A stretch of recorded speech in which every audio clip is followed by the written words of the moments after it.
Slash like the video because we're gonna add custom commands to Minecraft. Let's see how to do that.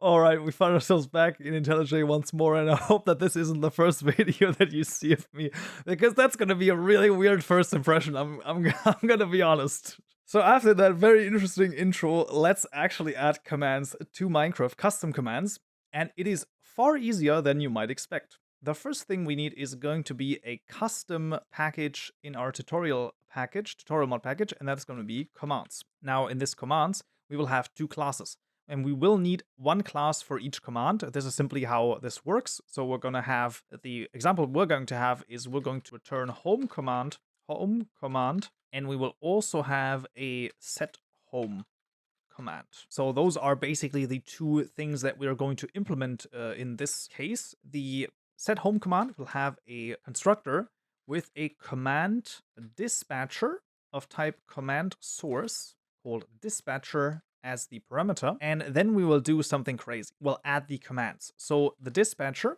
is going to get the register method called, and then what we want to call is commands.literal. Whatever we type in here, the name here is going to be the slash and then whatever we want. So this is basically slash and then, for example, home in this case, and then immediately after it, we want to have then, and then we can add another comment. For example, another commands.literal, and then set.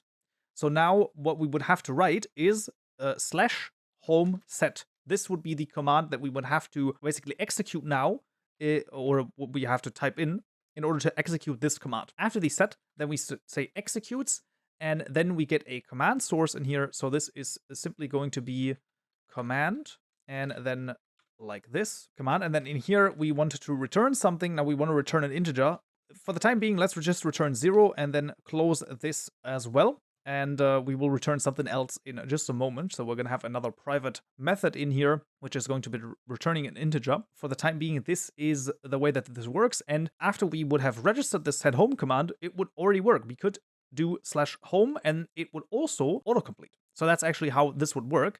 And the return home command is going to be really similar. This is why I'm simply going to copy this constructor here, because let's just be honest, it's really only changing the name here, and then instead of home set, it's going to be home return. So that's really the only difference in this case. Now, the real juice, let's say, comes in when we actually program what it's doing. This is the part where I say Java knowledge is really helpful at this point. There are some guidelines, and I will show you in just a moment, where you can, for example, take a look at the vanilla commands as well as the Forge commands, the commands that Forge adds, but that's pretty much it. If you want a crazy command that has some, crazy things that are happening, then at the end of the day, you need to know how to do that in Java. So it's still Java. So this is going to be a private int set home. So this will set home, and this will have a command source called source, and this throws a command syntax exception. And we will simply return 1 here at the end so that we don't get the error. And now, what do we want to do? Well, we want to set the home of a player. So we basically want to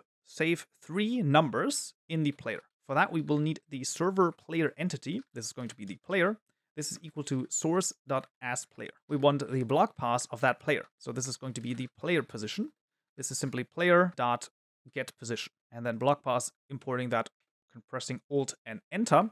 And then I'm actually going to put that position in a string as well, so we can print that out.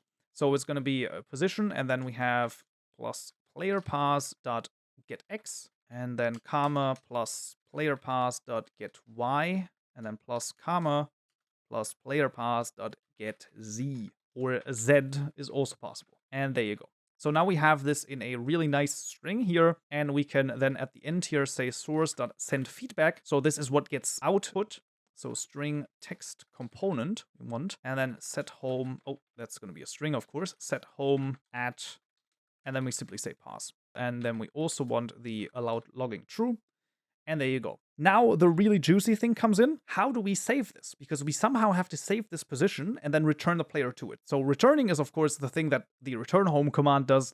We're not interested in that, but we have to save it somehow. So if we go into the saver player entity, and we can actually go all the way to the normal entity, I believe this is in here, it has something called persistent data. So as you can see, it has a compound NBT. So this is going to lightly brush against how the NBT and compound NBT works. This, for example, is also a way that you can save sort of persistent data in items. It pretty much works the same way. You will have to have a new compound NBT. Now, in this case, the player, if I say get persistent data, we actually get this, and then we can simply do put int array. So we're simply going to put this int array in here. We want to do the following. We want to do tutorial mod.modid and then home pass. Now, the reason we add tutorial mod here to our key is simply just to make sure that we don't get any collisions, because maybe some other mod is also going to add home pass as its key to the persistent data of the player, and then it's going to collide, and we're going to have a whole bunch of issues because maybe they didn't save it in an array, maybe they saved it in another way, or maybe it's not an int array, maybe it's a double array, and so on and so forth. So just making sure that we have this and avoid collisions. Then we want a new int array, and this is going to be just inline here. So this is going to be player pass dot get x, comma player pass dot get x, get y, of course. There you go, and then player pass dot get z or z. And with that, the data is actually saved. Now, there's one more thing that we actually will need to do in order to actually save this. But we'll do that once we have made the return home command. And the return home command is going to be, well, I mean, I would say tiny bit more complicated, but not really. This will also require a private int return home command source of type source or name source, which throws the command syntax exception. And here we actually can't return something at the moment because we actually have two different things that we want to return. So this is once again the player entity. We need the player. Course, so source.asPlayer, and then we have the boolean has home pass. So we simply want to know, okay, does this player even have a home position? Because if the player doesn't have a home position, then, well, I mean, we can't really do anything with that. So we have to sort of say, hey, no home position has been set. We can't teleport the player. Get persistent data dot get int array actually. There you go. And then the key was tutorial mod.modid plus home pass. Making sure that this is written correctly. That's very important. And then if the length here is not equal to 0. So why does that be the case? Well, if we actually get an array, we're always going to get an array. So this is never going to be null. We will, however, get in an array of length 0. So if this doesn't have a home position. Therefore, we can then ask, well, does he have a home position? The great thing here is that if the length is unequal to 0, we know, all right, they definitely have a home position. That's just the case. If the length is equal to 0, then we know that no home position has been set. So we can then say, for example, source.feedback. You can say new string text component, and then no home position has been set. For example, something like that, and then also true. Now, what's also interesting, this could also be, for example, a translate text component, just like we've done with the hovering, and then we can add a, for example, command.tutorialmod.send feedback, something, no home position or something like that, so that you can also translate that into different languages. Is also possible. We're going to stick with the string text component because it makes it a little bit easier in this tutorial. However, that is also something that you can do in theory. So this is going to return a -1. Now, on to when actually a home position has been detected. Well, then let's just get this. So the player pass is going to be equal to player.getPersistentData.getInt array with the key tutorial mod.modid plus home pass. And that would be it. Let's actually make this just because it looks a little bit nicer. There you go. And then all we really need to do is we need to say player.setPosition and update, yes, this one. And then we simply say player pass 0, player pass 1, and player pass 2. So this will simply set the x, y, and z coordinates of the player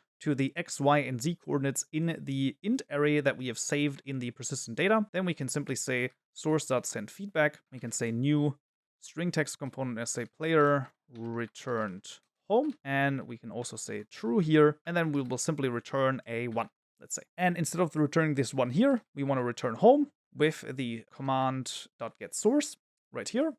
And the same thing should be done here as well. So set home command.getSource. There you go. And that's both of those classes done. They're of course also both available in the GitHub repository, so you don't have to type everything out yourself. However, it is also good practice to just do that a little bit and, to think about, okay, what is happening here, what is happening here, what is happening here. Now, there are 2 more things that we need to do. We actually need to add this to the, well, sort of the dispatcher. So we need to actually register those commands. And we also need to do one more thing. Now, to do that, that, we are going to create another new package in here. So this is going to be a new package called events.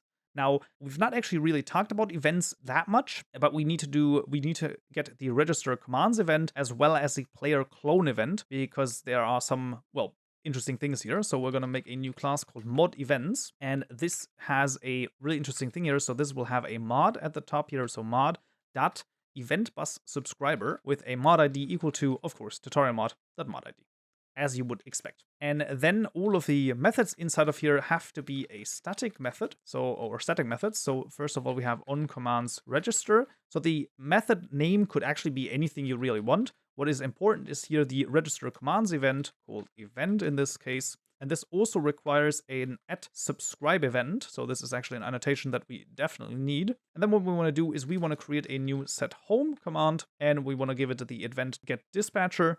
We want to give it the event.getDispatcher, new return home command with the same event.getDispatcher. And then at the end, we want to do config command.register event.getDispatcher. So this will also need to be the case. And what we can do is we can middle mouse button click here and actually see if we press Alt F7, where this has been used somewhere else. And if we go right here, we can see that this has been used right here. So in the on command register method, and we can see this is the commands class. And there we go. Here are all of the commands that are added by Minecraft, actually. So for example, the GIF command, we can middle mouse button click this, and you can see this is the GIF item command, and you can get an idea of how this works. So you can, for example, see there, you can also see the translation text component. This also works, like I said, and there are plenty of things that you can do here. You can see that the making of the command literal can be really complicated. As you can clearly see, it's quite a bit.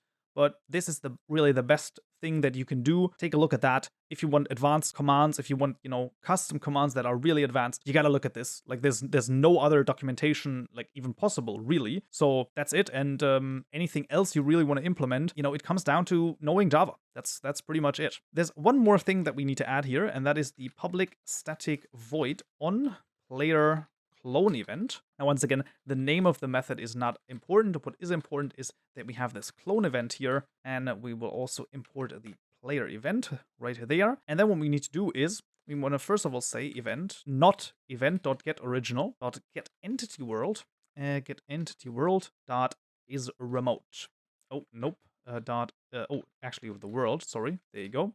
Is remote. There you go. So we basically only want to do this on the server. And then what we want to do is we want to say event.getPersistentData.putIntArray, and this is going to be the tutorial mod.modID plus home pass. And then with what we want to put in there is event.getOriginal getPersistentData.getIntArray, and then array. There you go. And this is going to be tutorial mod.modID plus home pass. There you go. And don't forget to add the @subscribe event here as well. And then everything has been set up. Now, why would we need this? Well, when the player dies, the persistent data actually gets erased, except for a few things in there. And so we actually need to add this on our own again. So when the player dies or the player disconnects, for example, then we actually want to make sure that we get the original data. So again, when it gets cloned, it doesn't have that. So we actually need to add that in there on our own. And that is simply what this does. This simply registers the commands. That's how easy it can be. So after a lot of things and a lot of setting up, let's see if it works. Or we find ourselves back in Minecraft once more, and let's see if it works. So if I do /home, so you can see it already suggests this. And if I do set, then you can see set home at, well, my coordinates right now. And if I go a little ways away, so let's say I'm just gonna jump down here, and then I'm gonna say home return. Bam, and there I am. I return home, and the great thing is that when I jump down here, goodbye cruel world. There you go, and then I'm gonna spawn somewhere completely different, but luckily, and now this is the moment where it really has to work, and there you go, /return, and there it is. It worked perfectly fine, and everything worked just like you would expect. Yeah, this is how easy it can be to add the custom commands. Of course, once again, the more complex commands you want to have, the more complex it's going to be, both in terms of Java and also in terms of the literal. Overall, I would say that's pretty good. Right, but that would be it for this tutorial right here. I hope you found this useful and you learned something new. If you did, I would of course appreciate a like, and don't forget to subscribe for more tutorials just like this. And I hope I'll see you in the next tutorial. So yeah.